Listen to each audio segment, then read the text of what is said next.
నమస్తే welcome to Dhoota media special focus. సాగర తీరాన ప్రశాంతంగా ఉండే విశాఖ నగరం ప్రస్తుతం దాన్ని కోల్పోతోంది. క్రమక్రమంగా నిత్య నేరాలు ఘోరాలకు కేర్ ఆఫ్ అడ్రస్ గా మారిపోతోంది. సెటిల్మెంట్స్, భూ కబ్జాలతో ఇప్పటికే వణుకుతున్న నగరం తాజాగా పెద్ద మొత్తంతో ఫేక్ కరెన్సీ లభించడంతో పరేషాన్ అవుతోంది. అది కూడా కేవలం ఒక్క రోజులో 3 కోట్ల రూపాయల నకిలీ కరెన్సీ పట్టుబడడం కలకలం రేపుతోంది. ఫేక్ కరెన్సీ మాఫియాకు కేంద్రంగా మారడంతో సాగరవాసులు ఆందోళన చెందుతున్నారు. విశాఖలో కలకలం రేపిన బ్లాక్ పేపర్ నకిలీ కరెన్సీ వ్యవహారం ఇప్పుడు తెలుగు రాష్ట్రాల్లో హాట్ టాపిక్ అయింది. మైండ్ బ్లాక్ అయ్యే రీతిలో టెక్నాలజీ ఉపయోగించి కేటగాల్లో 30 లక్షల రూపాయలకే 3 కోట్ల రూపాయల లిక్విడ్తో కూడిన నల్ల పేపర్లు అంటే ఫేక్ కరెన్సీ చేంజ్ చేయడం చూసి షాక్ తిన్నారు పోలీసులు. బ్లాక్ పేపర్ నకిలీ కరెన్సీ చేతులు మారుతున్నట్టు తెలుసుకున్న పోలీసులు వెంటనే రంగంలోకి దిగారు. ఎన్ఏడి సమీపంలో డెకాయ్ ఆపరేషన్ చేపట్టి 2 నిందితులను అదుపులోకి తీసుకున్నారు. వారి నుంచి 3 కోట్ల రూపాయల నకిలీ కరెన్సీ పేపర్ స్వాధీనం చేసుకున్నారు. పోలీసులు తెలిపిన వివరాల ప్రకారం విశాఖ కాకానీ నగర్కు చెందిన భాస్కర్ రాజుకు అన్నవరకు చెందిన గనిరాజుతో కొద్ది రోజుల క్రితం పరిచయమైంది. బ్లాక్ కలర్ లో ఉన్న ఫేక్ కరెన్సీ నోట్లు లిక్విడ్ లో ముంచి తీస్తే ఒరిజినల్ నోట్లుగా మారుతాయని నమ్మించాడు గనిరాజు. అంతేకాదు గనిరాజు దగ్గరకు వెళ్లిన భాస్కర్ రాజుకు 2 బ్లాక్ నోట్లు లిక్విడ్ లో ముంచి క్లీన్ చేసి ప్రాక్టికల్ గా చూపించాడు.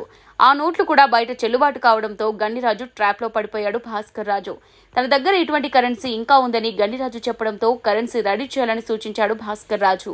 3 కోట్ల విలువ చేసే బ్లాక్ నోట్లకు 30 లక్షల అసలు నోట్లు ఇవ్వాలని సూచిస్తూ గన్నిరాజుతో డీల్ కుదుర్చుకున్నాడు. ఇద్దరి మధ్యన కుదిరిన డీల్ ప్రకారం 30 లక్షల అసలు కరెన్సీ ఇచ్చి 3 కోట్ల రూపాయల నకిలీ కరెన్సీని 3 బ్యాగుల్లో బ్లాక్ సర్దేశాడు భాస్కర్ రాజు. ఆ బ్లాక్ పేపర్ కరెన్సీ తీసుకున్న భాస్కర్ రాజు వెస్ట్ గోదావరికి చెందిన మద్దాల శ్రీనివాసరావుతో కలిసి కారులో విశాఖకు బయలుదేరాడు. ఇదే సమయంలో పోలీసులకు సమాచారం అందింది. రంగంలోకి దిగిన పోలీసులు డెకాయ్ ఆపరేషన్ చేపట్టారు. స్పాట్ లో భాస్కర్ రాజుతో పాటు వెస్ట్ గోదావరికి చెందిన మద్దాల శ్రీనివాసరావును పట్టుకున్నారు. ఇద్దరిని విచారించారు. 3 కోట్ల విలువైనవని చెబుతున్న బ్లాక్ ఫేక్ కరెన్సీ, 3 సెల్ ఫోన్లు, ఓ కార్, 50,000 నగదు స్వాధీనం చేసుకున్నారు. 489 ఏ సెక్షన్ కింద కేసు నమోదు చేశారు. 3 బ్యాగుల్లో పట్టుబడిన బ్లాక్ పేపర్ కట్టలన్నీ వెరిఫై చేసి చూశారు పోలీసులు. చూసేందుకు నల్లగా అనిపిస్తున్నా కాస్త దగ్గర నుంచి చూస్తే ఆ నల్లటి కోటింగ్ వెనక 500 రూపాయల కరెన్సీ నోట్లానే కనిపించాయి. అంతేకాదు కరెన్సీ నోట్స్ పై ముద్రించే చిహ్నాలు, అక్షరాలు, గుర్తులు అన్ని పక్కాగానే ఉన్నాయి.